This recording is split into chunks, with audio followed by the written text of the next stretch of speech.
Good evening. In this session, we'll be dealing with the gross features of the cerebellum.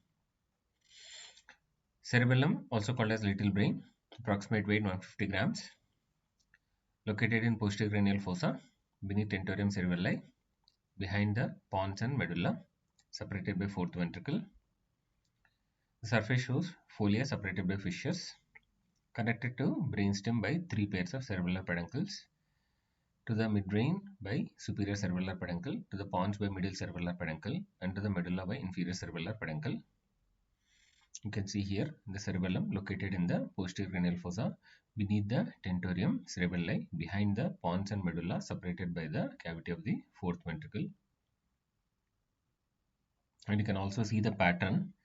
You can see the pattern of white matter here, which is dividing like the branches of a tree.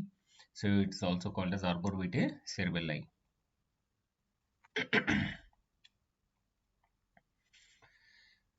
So functions: maintains posture and balance, muscle tone, controls or coordinates voluntary motor activity. And there is one important function like comparator function of cerebellum. So this is explained with this example, like if I want to touch my toes, the cerebral cortex will send information to the spinal cord to motor neurons, and these motor neurons will contact the muscles. The same information is given to the cerebellum also through corticopontocerebellar pathway, and the cerebellum will analyze the actual movement which is being performed, and it will also have the information about intended movement. So with the proprioception, it will compare what is the required movement and what is the actual movement being performed. Even if there is any discrepancy, it will give the feedback to the cerebral cortex to rectify it. So that function is called as comparator function, which helps us to learn the skilled activities. Then disease manifestations are mainly the disequilibrium, which is loss of balance, which is seen as truncal ataxia and gait problems, hypotonia. So resistance normally offered by muscles is lost, dyssynergia, loss of coordinated muscular activity. External features: there are three parts: two cerebellar hemispheres connected by vermis, which is divided into superior and inferior vermis, two surfaces, superior surface and inferior surface, two notches, anterior cerebellar notch, which accommodates pons and medulla separated by the cavity of the fourth ventricle, and posterior cerebellar notch, which is accommodating falx cerebelli. Three fissures: the horizontal fissure, which separates superior from inferior surface; posterolateral fissure, which separates floccular nodular lobe from the rest of the cerebellum; and fissura prima, which divides the cerebellum into anterior and posterior middle lobes. I'll show you in the further diagrams. The two cerebellar hemispheres, which are united to each other by a narrow median worm-like projection called vermis. The superior vermis is in continuity with the cerebellar hemispheres when we see from the superior aspect, whereas inferior vermis is clearly separate. It is in the vallecula cerebelli. You can see here, this is the superior vermis, which is in continuation with the both cerebellar hemispheres, whereas inferior vermis is in the vallecula cerebelli on either side, limited by sulcus valleculae. You can see here, this is the anterior cerebellar notch, where you are seeing the brainstem, and this will be the posterior cerebellar notch, where there will be falx cerebelli. And you can see this is the superior surface, where you can see the vermis and the cerebellar hemispheres are continuous. And here you can see the V-shaped fissura prima, which cuts the superior vermis between anterior 2/3 and posterior 1/3. This separates, so this particular part is the anterior lobe and this particular part is the posterior lobe. And you can see this is a horizontal fissure which separates the superior surface from inferior surface. The superior surface of the cerebellum is convex. The two cerebellar hemispheres are continuous with each other on this surface. The inferior surface presents a deep median notch called vallecula, as I have shown in the earlier diagrams, which separates the two cerebellar hemispheres. The floor of the vallecula is formed by inferior vermis and is limited on each side by the sulcus valleculae. So now if you see, there are certain subdivisions in the vermis and also in the cerebellar hemisphere. So this is the superior view. You can see here, this is the lingula, which does not have any lateral extension. And here you can see the central lobule, which have lateral extension of alae. And this is the culmen, and this is the quadrangular lobe, which corresponds with the culmen, and this is the nuclei, which corresponds with the lobule simplex. And here you can see the folium, which corresponds with the superior uh, this superior semilunar lobule. And here you can see on the inferior aspect, this is the tuber, which is a part of the vermis. The lateral extension is the inferior semilunar lobule. This is the pyramid. The lateral extension is biventral lobule, and this is the uvula. The lateral extension is tonsil. And here you can see this is the posterolateral fissure, which separates the flocculonodular lobe. So this flocculonodular lobe is the archicerebellum, the oldest cerebellum, or also called as vestibular cerebellum. You can see the subdivisions of the vermis from above onwards: lingula, central lobule, culmen, nuclei, folium, tuber, pyramid, uvula, and nodule. The nodule lateral extension is the flocculus. So this is the vestibular cerebellum or the archicerebellum.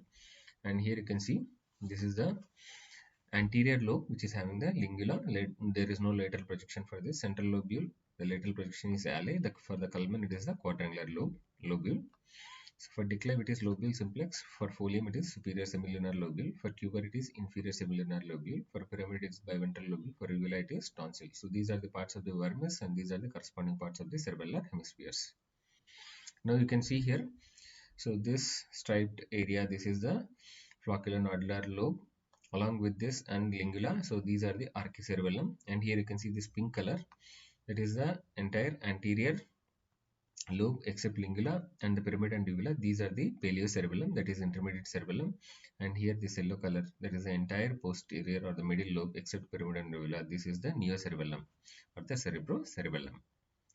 So you can see here, archicerebellum is the oldest part, flocculonodular lobe and lingula. Concerned nucleus is the nucleus fastigius. Chief connections are vestibular cerebellar. Maintenance of equilibrium, responsible for maintaining the position of body in space. So mainly the axial musculature. Paleocerebellum. So neither oldest nor newest. Whole of anterior lobe except lingula, pyramid and uvula. So concerned nucleus is nucleus interpositus, which is having nucleus globosus and nucleus emboliformis. So the chief connections are spinocerebellar, controls crude movements of the limbs. Then neocerebellum, most recent, whole of the posterior lobe except pyramid and uvula. The concerned nucleus is the dentate nucleus. The pathway is cortico-pontocerebellar pathway, smooth performance of the highly skilled voluntary movements for precision. So now functional division. So you can see there are 3 vertical zones and 1 horizontal zone. One horizontal zone already I have shown, that is the flocculonodular lobe. It's also called as vestibular cerebellum. Input from vestibular area and pretectal nuclei and visual cortex, maintains equilibrium, balance and ocular movements. Whereas the median zone or the vermal zone, that is mainly the vermis, it is also the spinocerebellum. Input from reticulospinal and vestibulospinal tracts, controls the movement of axial and girdle muscles. Intermediate or paravermal zone, it is also the spinocerebellum. Input from posterior spinocerebellar tracts, movements of limb muscles. And the lateralmost zone is the cerebrocerebellum. Input from cortico-pontocerebellar pathway, controls the fine movements, planning and programming. And you can see here, this is the vermal zone, paravermal zone and the lateral zone. So these are the 3 vertical zone and this is the horizontal zone, flocculonodular lobe, archicerebellum, neocerebellum, and these are the spinocerebellum. So internal features. Internal features are categorized into 3 parts. One is the cerebellar cortex, the deep cerebellar nuclei, and the white matter having afferent and efferent fibers. You can see here the cerebellar cortex. The 3 layers are there in the cerebellar cortex, and we'll also deal with this cerebellar cortex in detail when we deal with the histology of the cerebellar cortex or histology of the nervous system, mainly the cerebrum, cerebellum, and spinal cord. Now here you can see the 3 layers of the cerebellar cortex from outside inwards are the molecular layer, which is the outer layer, which are having basket cells and stellate cells, and Purkinje layer, which is the middle layer, so which is having the Purkinje cells, and then the granular layer, which is the inner layer having granule cells and Golgi cells. Total 5 types of cells are there in the cerebellar cortex, namely the basket cells and stellate cells in the molecular layer, Purkinje cells in the Purkinje layer, and then the granule cells and Golgi cells in the granular layer. You can see here, this is the outer molecular layer, and here you can see the flask-shaped cells. These are the Purkinje cells, these large cells. This is the Purkinje layer, this is the outer molecular layer, and this is the inner granular layer. So in this layer there are stellate and basket cells. In Purkinje cell layer there are Purkinje cells, and in the granular layer there are granule cells and the Golgi cells. You can see here a magnified image, the molecular layer, and you can also see the dendrites and its arborization of the Purkinje cells in the molecular layer. And here you can see these are the nuclei of the basket cells. Here you can see this is the Purkinje cells in the Purkinje cell layer, and these are the granule cells. You can see here the Golgi cells and the granule cells. The molecular layer, it is the superficial layer, lies below the pia mater, as I shown in the earlier diagram. You can see here. So here this will be the pia matter. You can see this is the pia matter. So this pia matter, below that is the molecular layer. Contents: fibers are unmyelinated nerve fibers, the parallel fibers of the granule cells, then the sensory climbing fibers, then dendrites of Purkinje cells and Golgi cells, and you can also see the basket cells and stellate cells. You can also see light staining layer. So this is the light staining layer because there are very few cells. So mainly the cells are basket cells and stellate cells. In the fibers, there are dendrites of the Purkinje cells and Golgi cells, and there are parallel fibers of the granule cells, which are the unmyelinated nerve fibers, and there are sensory climbing fibers.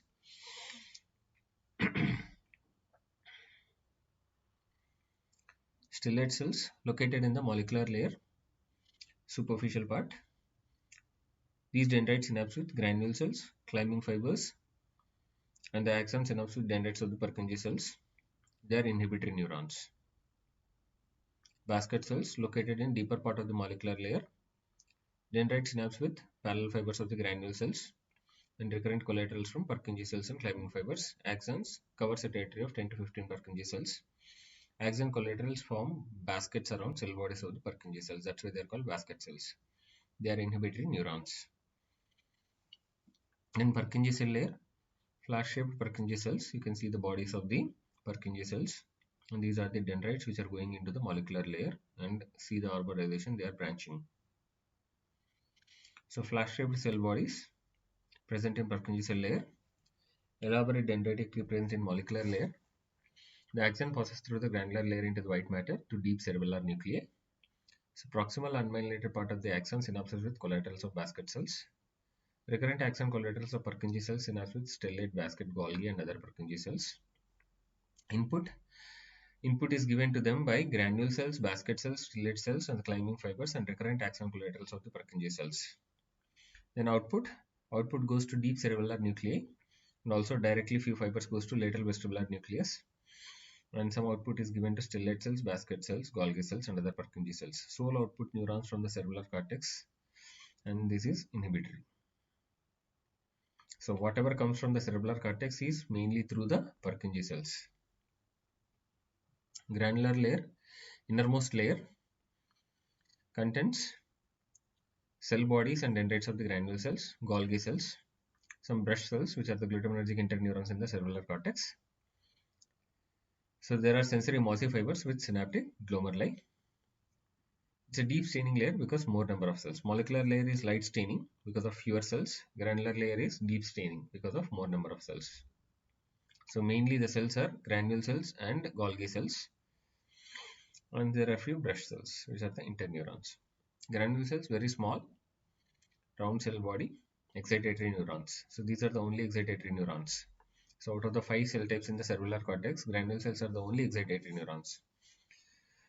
So there are cerebellar islands or glomeruli, so which is formed between the mossy fibers with the granule cells and Golgi cells located in the granular layer. Axons enter molecular layer and form parallel fibers and cover a territory of 500 Purkinje cells. Input is from mossy fibers, collaterals of climbing fibers, and recurrent collaterals of the Purkinje and Golgi cells. Output is to the Purkinje cells, stellate cells, basket cells, and Golgi cells. Golgi cells located in granular layer. These are inhibitory neurons. Dendrite synapse with molecular layer. So namely the climbing fibers, recurrent axon collaterals of Purkinje cells, parallel fibers of the granule cells. In granular layer, they synapse with the mossy fibers. Input is excitatory. So from mossy fibers and parallel fibers of the granule cells. Input inhibitory from recurrent axon collaterals of Purkinje cells. Output to dendrites of granule cells. These reduce the excitability of the granule cells. So input is having two types here. There is excitatory input and there is inhibitory input. Excitatory input is from mossy fibers and parallel fibers of granule cells, whereas inhibitory input is from recurrent axon collaterals of the Purkinje cells. So output is to the dendrites of granule cells. They reduce the excitability of the granule cells. So glomerulus, it is located in the granular layer, covered by Bergman glial cells, specialized unipolar cells with cell bodies in Purkinje layer and radiating fibers to the molecular layer. So Bergman glial cells, they cover this glomerulus. So main constituents are a rosette of a mossy fiber, presynaptic element, on the claw, like dendritic expansion of granule cells, which is a postsynaptic element, and axon terminal of Golgi cells, synapsing with dendrite of granule cells, presynaptic element. So mainly the glomerulus is having these three components: rosette of mossy fiber, claw of granule cell, and axon terminal of Golgi cell. You can see here, this is the rosette formed by the mossy fiber, and here you can see these are the claw formed by the dendrites of granule cells, and you can see the axon terminals of the Golgi cells, and you can see these are lined by the glial cells, Bergman glial cells. This is located in the granular layer of the cerebellar cortex. So afferent fibers to the cerebellar cortex. So what is actually taking information to the cerebellar cortex? There are two types of fibers, only the mossy fibers and the climbing fibers. So mossy fibers, all fibers entering cerebellum are mossy fibers except olivocerebellar. So olivocerebellar are climbing fibers. Okay, all the fibers are mossy except olivocerebellar. Synapse with many granule and few Golgi cells. Origin from vestibular nuclei, pontine nuclei, and spinal cord. So one mossy fiber gives rise to 30 to 40 terminal swellings or rosettes, which form central component of glomeruli. So one rosette, 15 granule cells. So one mossy fiber excites 450 granule cells, which through parallel fibers excite 450 to 500 Purkinje cells. Okay, so one single mossy fiber exciting 450 granule cells, and each granule cell will excite 450 to 500 Purkinje cells. So multiply this 450 with 450. That means a single mossy fiber will excite thousands of Purkinje cells. So mossy fiber, granule cell, and Purkinje cell. Now on the other hand, the olivocerebellar, these are the climbing fibers from inferior olivary complex, pass through granular and Purkinje layers to reach molecular layer. One climbing fiber influences only one Purkinje cell. So it gives collateral to deep cerebellar nuclei. So in molecular layer, synapses with the stellate and basket cells. So you can see here, this is the mossy fiber, glomerulus, and you can see here granule cell synapsing with multiple Purkinje cells. And here you can see the climbing fiber synapsing with a single Purkinje cell. So one climbing fiber, one Purkinje cell, whereas one mossy fiber, several Purkinje cells. Same thing here also. Mossy fiber collateral to intracerebellar nuclei, forming rosettes, granule cells, and exciting so many Purkinje cells. One climbing fiber collateral to intracerebellar nuclei, and here you can see this is the directly exciting only single Purkinje cell. So sole output is from Purkinje axons. It will go to deep cerebellar nuclei and vestibular nuclei. So this is directly going to the vestibular nuclei without going to deep cerebellar nuclei. Few fibers directly goes to the vestibular nuclei. So from deep cerebellar nuclei, they go to red nucleus and thalamus, dentatorubral and dentatothalamic. So these are inhibitory to cerebellar nuclei. So whatever Purkinje fibers which are giving output, that is inhibitory to the cerebellar nuclei. So fibers from dentate, globose, and emboliform nuclei leave through the superior cerebellar peduncle. Okay. So fibers from fastigial nucleus leave through inferior cerebellar peduncle. So you can see here, these are the deep cerebellar nuclei. You can see this crumpled bag-like appearing large nucleus, the dentate nucleus, which is concerned with the neocerebellum. And here you can see this is the nucleus interpulsus having two components, nucleus globosus and nucleus emboliformis, concerned with paleocerebellum, and you can see the fastigious nucleus concerned with the archicerebellum. Cerebellar peduncles, superior cerebellar peduncle connected to midbrain, middle cerebellar peduncle connected to pons, inferior cerebellar peduncle connected to medulla oblongata. So you can see these are the cerebellar peduncles. You can see here, this is the superior cerebellar peduncle, which is mainly having the dentatorubral and dentatothalamic.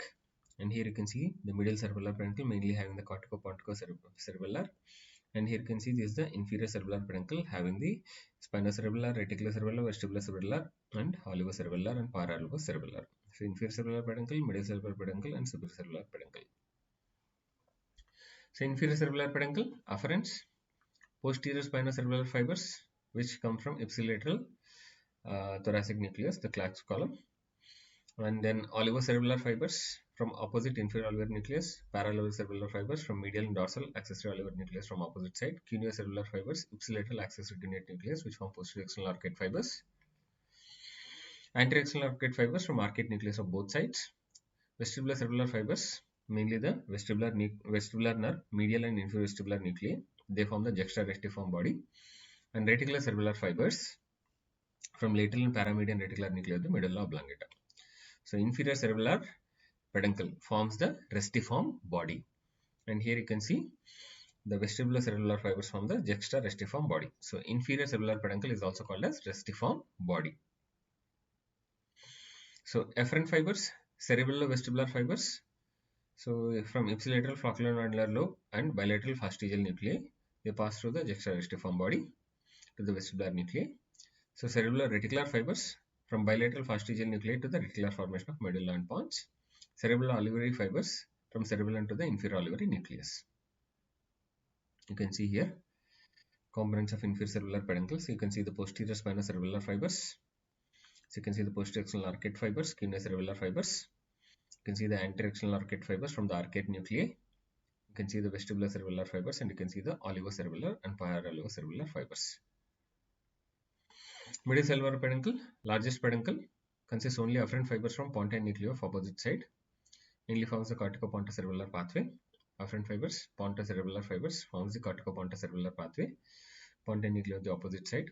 Reticular cerebellar fibers from ipsilateral reticular formation. Serotonergic fibers from raphe nuclei of the pons. Note the most important point: there are no efferent fibers passing through the middle cerebellar peduncle. Superior cerebellar peduncle, afferent fibers, mainly the afferent fibers. You can see here the main afferent fibers are the anterior spinocerebellar tract. Major afferent pathway. So there are tectocerebellar also, trigeminal-cerebellar also. Few authors say this passes through inferior cerebellar peduncle also. Cerebellar, noradrenergic fibers from the locus coeruleus. Hypothalamus-cerebellar fibers, cholinergic fibers from the hypothalamus. The major output from the cerebellum goes through the superior cerebellar peduncle. Cerebello-rubral to the red nucleus of the opposite side from emboliform and lobose nuclei. Cerebello-rubral. If the same from the dentate nucleus, if it is going to the red nucleus, we call it as dentatorubral. So cerebello-rubral is from emboliform and lobose nuclei, whereas dentatorubral is from dentate nucleus, and dentatothalamic is from dentate nucleus to the thalamus of opposite side. Here also cerebello-rubral is to the red nucleus of the opposite side from emboliform and lobose nuclei. So here it is from dentate nucleus to the red nucleus and thalamus of opposite side, and cerebello-reticular fastigious nucleus to the reticular nuclei. You can see the cerebellar circuitry I said earlier. So all the cells in the cerebellar cortex are inhibitory except granule cells. Now you can see the climbing fiber, and you can see the Maury fiber. The climbing fiber directly going to the Purkinje cell, and here you can see the Maury fiber going to the granule cell, and through the granule cell it is going to the Purkinje cell. So this granule cell also giving information to the basket cell and stellate cells and the Golgi cells. So Golgi cell are inhibiting the granule cell, basket cell and stellate cells are inhibiting the Purkinje cell, and the Purkinje cell inhibits the deep cerebellar nuclei. Okay, only the granule cell is excitatory. So one Maury fiber, several granule cells will stimulate several Purkinje cells, whereas one climbing fiber will stimulate only the one Purkinje cell. So total output whatever comes from the cerebellum is inhibitory. See this red. Total output whatever comes is the inhibitory.